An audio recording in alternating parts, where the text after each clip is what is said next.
কি জিদ না লাগে শরীরের ভিতরে যে আল্লাহর ইবাদতের সাথে এই রকম গাদ্দারি।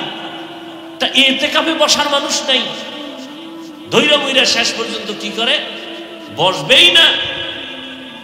একজনের ভাইছে আরে 2-3 হাজার টাকা দিলে বইব, ঠিক আছে টাকা দিব তার বরাবর। এই হলো ইতিকাফ। এ কি কদর তালাশ করো, কিসের কদর তালাশ করবে? অথচ ইতিকাফে তো বসবে ওই বান্দা যে 5 খতম কোরআন পড়ার মতো যোগ্যতা আছে, সারা রাত তাহাজ্জুদ পড়তে পারে, নফল ইবাদত পড়তে পারে, কোরআন তেলাওয়াত করতে পারে। এই রকম বান্দা তো ইতিকাফে বসবে। আম্মা জানেরা ঘরের নির্জন জায়গায় ইতিকাফে বসবেন। 10টা দিন আল্লাহর সাথে সম্পর্ক গভীর করবেন, কোরআন খতম করবেন, যত পারেন কোরআন পড়বেন, সন্তানের জন্য তাহাজ্জুদ পড়ে দোয়া করবেন।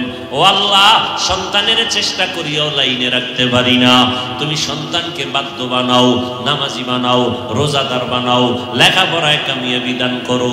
আমার সন্তানের আচরণে কেউ যেন কষ্ট না পায়, আদর্শ সন্তান বানায় দাও, পরীক্ষায় কামিয়াবি দান করো।